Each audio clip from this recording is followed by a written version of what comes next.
When you started Chicken Turtle, you were still in school, weren't you?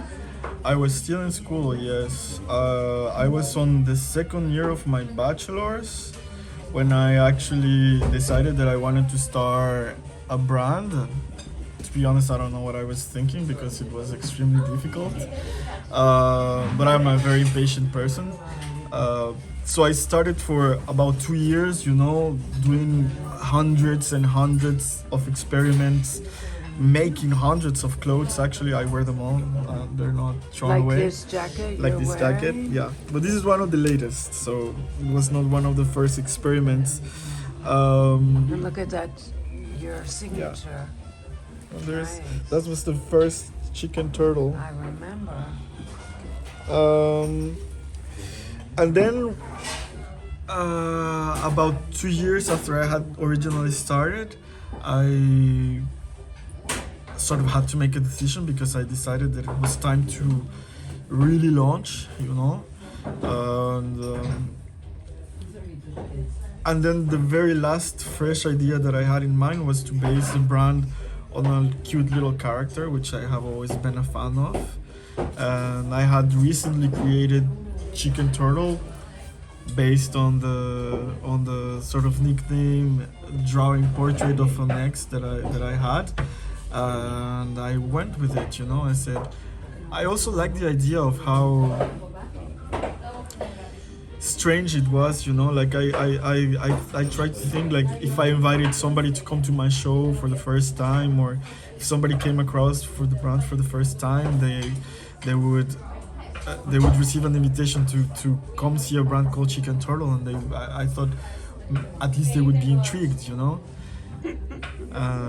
and for sure I think one of the things that I have realized that it's extremely important for me, it's also the idea of sublimating, whatever it is. And I like the idea that the chicken and the turtle are kind of extremely ordinary animals, and just by putting them together, I think they're immediately sublimated. So I think it corresponds a lot to what I like to do as a creator. And you started getting visibility by using Instagram and TikTok, no? Yeah, totally. I was very passionate. Well, it was a lot because of you, I have to say, because I didn't even have an Instagram when I started writing for you, if you remember, because I used to write for you. And You can still write anytime. yeah, I've been thinking about it, by the way, because I realized writing is really important for me. But yeah, so I created an Instagram because you asked me to. And then I got super passionate about it, kind of manic about it, I have to say. And about all social media, like LinkedIn. I was on Instagram, I was on Twitter, I was on TikTok, I was everywhere, and I don't have a lot of followers, unfortunately, but It's people, growing. but it's growing for sure, and especially like the right people, I think, paid attention to what I was doing, and they still are. Another thing that I love doing is gluing posters like on the street. That's one of my favorite things, to show my brand. And I receive emails quite often of. I received recently like a retailer saying like we saw your posters in the streets in Paris, and it would be really great if we could like sell your clothes. And so That's great. Where's the store?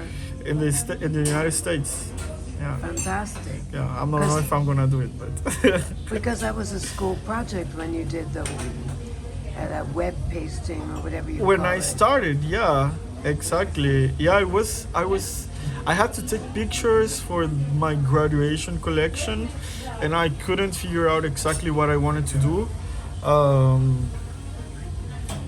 So I got inspired by the idea of doing something like actually in the physical world, like doing an installation and take the pictures around. So I did the huge collage like on the street that I used to live in, to take the pictures for my final collection.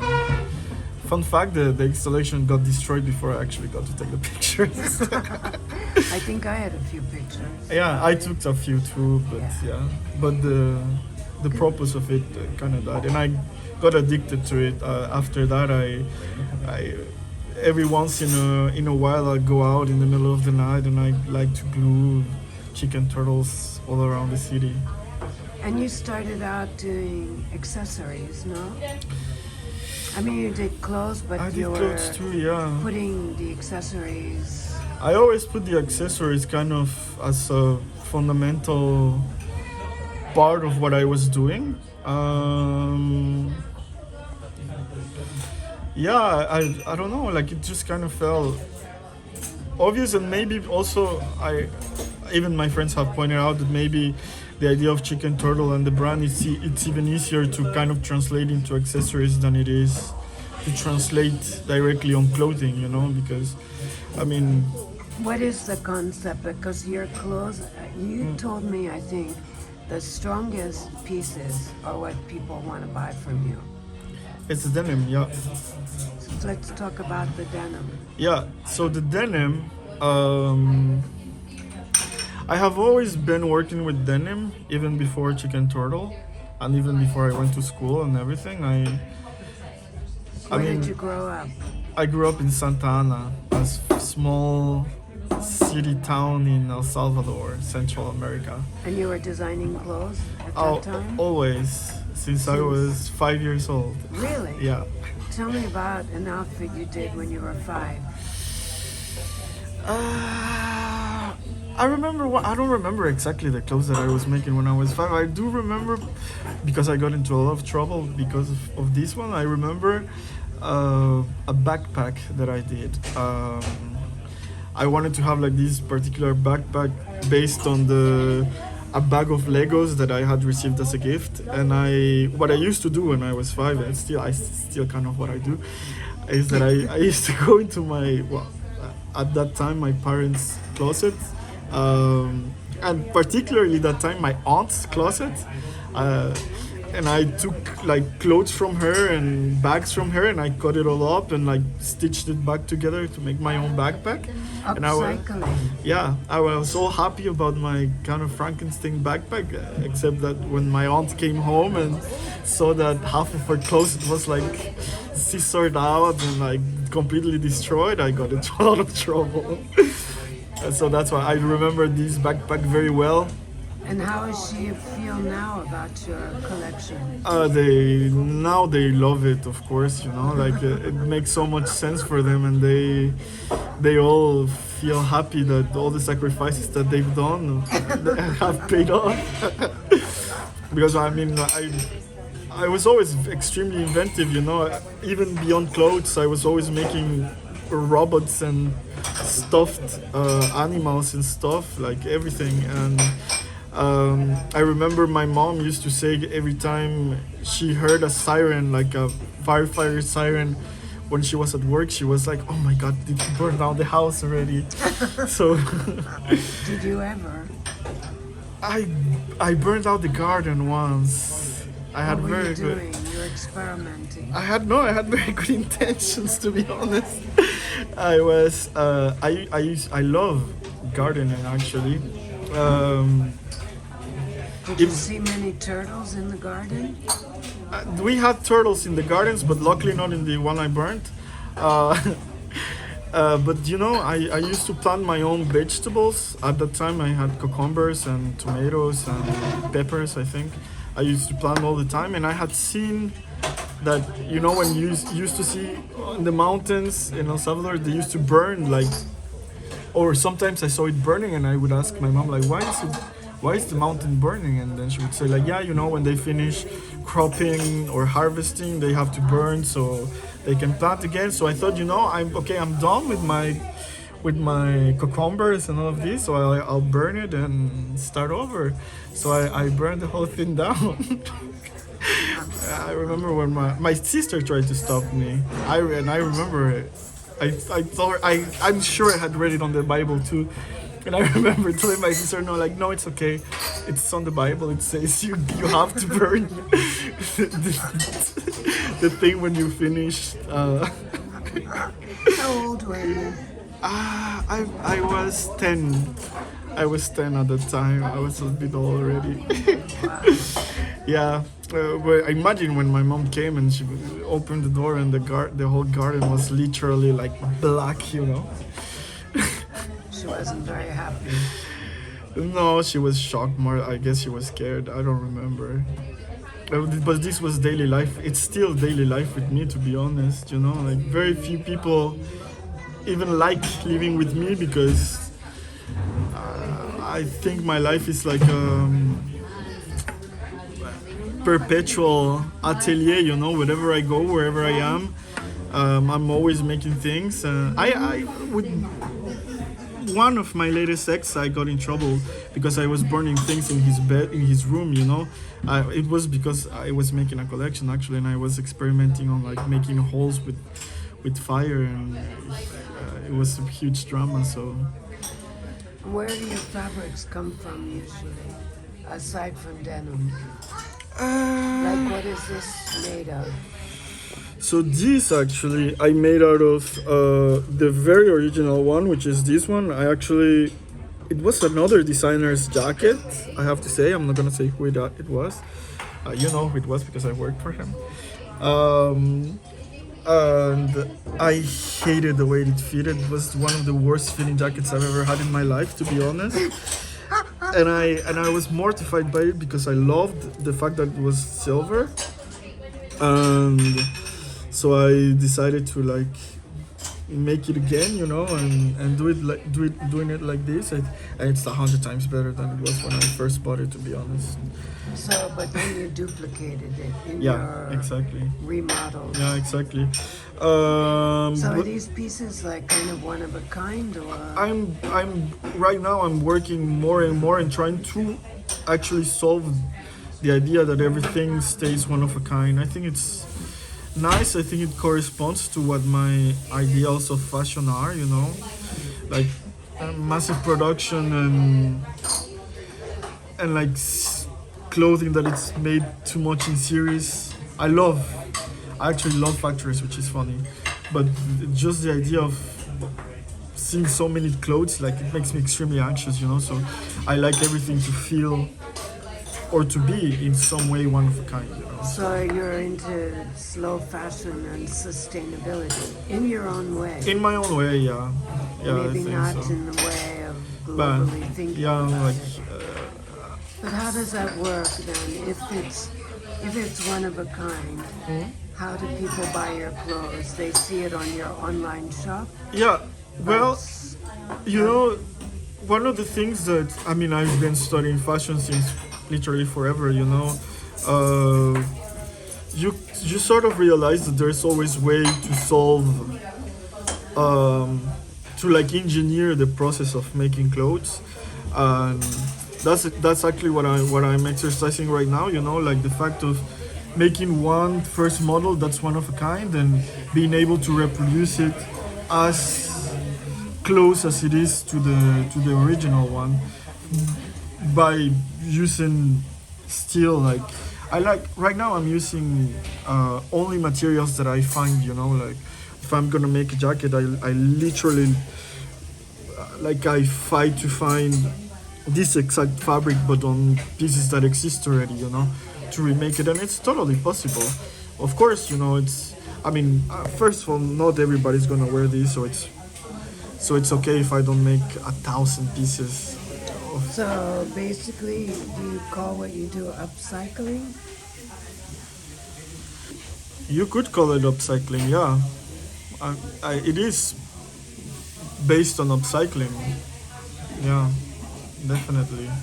So if people want to buy your clothes, they have your online shop, which is called what? chickenturtle.com? No, it's chickenturtle.shop. Dot shop. Yeah. Okay. And things like, okay, if you like to make garments, kind of one of a kind, Yeah. the toys, because you do toys and accessories, Yeah.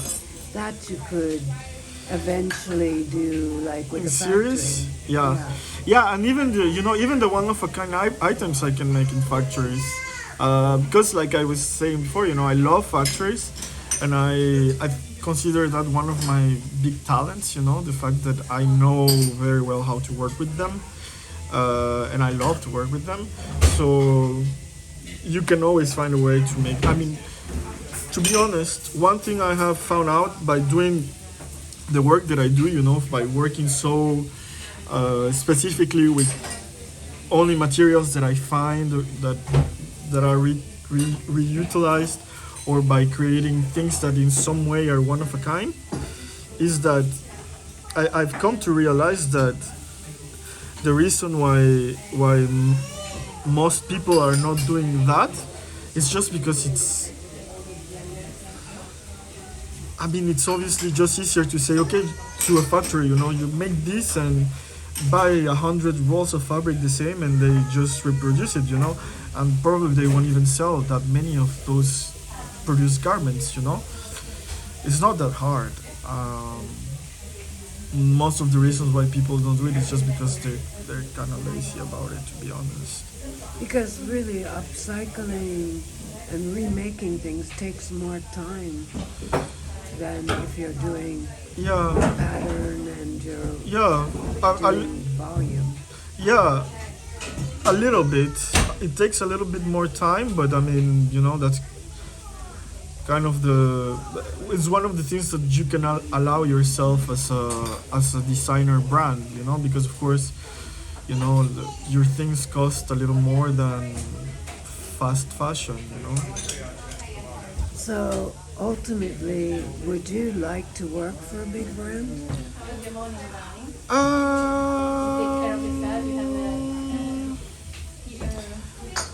Would I like to work for a big brand? Yeah, I would. I would like to work for a big brand. I think I could do a great job working for a big brand, to be honest. It's funny, like years ago when I interviewed Kim Jones, when just about the time he took over Dunhill, which goes back pretty Yeah.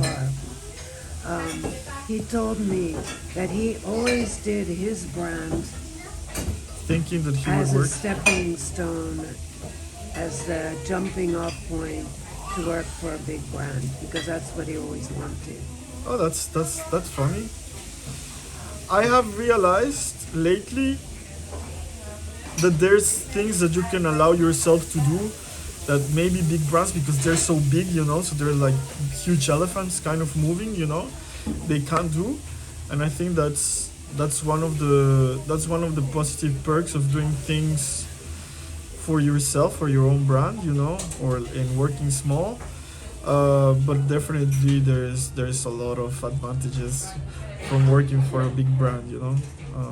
I'm sure that there's challenges also, but Yes, you can be sure we're looking at some of them yeah, right yeah, now for sure. in the Yeah. Already, like, you have so many more eyes that are paying attention to you. Like everybody's judging what you do or what you do wrong, like every little detail that and you're not a free man.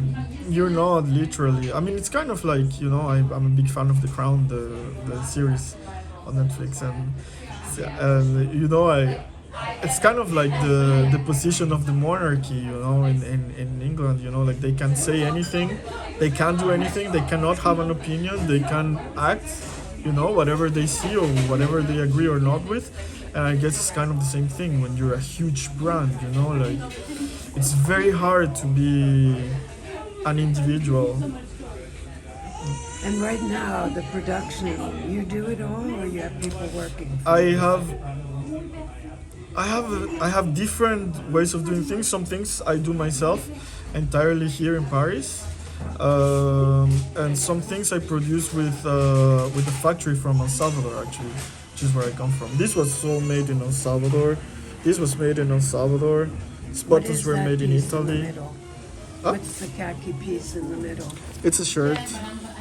It's very fun, actually. Like if I were to stand up, there's a big heart on the back. You can stand up. You want me to stand up? There's a Let's have heart on the little back. action shot. It's tricky now. Oh yeah, I see. So yeah, the pants also I made in El Salvador. This I made in Paris. The buttons, which I developed myself, I made in Italy. So yeah. Um, Great. yeah. So, do you ever think of making a movie? Yeah, The you know next what? edition of Asbo? I should definitely. Animation, maybe. Yeah, that's two things that I really want to integrate in my brand. I mean, animation is kind of obvious because, I mean, I have Chicken a turtle. yeah, I have the chicken turtle, and Let's see chicken turtle again.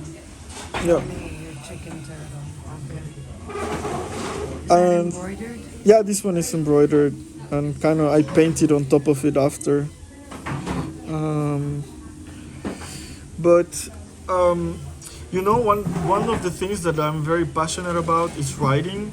Um, Children's book. I should like, yeah, I that's think that's that would be great. that would be great. Well, doing things for children, I think, as a fashion designer, is complicated right now, but so I will be very scared of that. But Well, I think you No. probably wouldn't fall under that yeah, current judgment. situation. Yeah, But it could be fun with pop-ups and everything. Yeah. Chicken turtle. and I love also editorial design. But I've been really thinking about that a lot because you know I kind of felt guilty about the fact that I see other of my friends who are designers who are extremely talented, you know, and they love drawing and they're drawing all the time, and I have never been such a. I know how to draw, of course, you know, and I've had all the academic classes for drawing, and I draw when I have to draw, but it's never something that kind of comes from pleasure, you know. Do you make your clothes basically draping them, or Mostly, yeah, absolutely. which I think is much better than drawing? Me too. I mean, for sure. Uh, Absolutely. You know, that's kind of also why I don't draw so much. But one thing I do for pure pleasure is writing. I So you love to should write write. again for Asval. I should, for sure. I kept thinking like, how can I integrate my passion for writing into what I do as a brand? You know, like, how can I make it productive? You know, so So you're kind of like, I was looking at an old YouTube video with Rick Owens, and he said, if you're a designer and not a maker, you're not a designer. So you're a maker. yeah, absolutely, 100%. And yeah, and I agree with him. You know, I think you can't see very well who is a designer who just makes clothes be made, you know, Like a and creative director like a creative director, who and isn't really doing anything. yeah, exactly. You can really, it's very tangible. Like even on the product, you know, like on the final product or the whole like vibe of the brand, or So since, just as a final statement, since, you know, like ASVAB just ended and I did a tribute to Castelbajac, and he showed a very old movie he did with Legos. Did you see it? I didn't see it, but I can You imagine. love Legos. Do you ever think of contacting them, perhaps, and doing something with them? I should. You should. Yeah, I should. Can you picture Chicken Turtle and Legos? Absolutely, yeah. Me too. Yeah. It's maybe a new game. I like it. I like the idea. Okay, give me a commission when Yeah, you do for it. sure. Thank you. Thank you.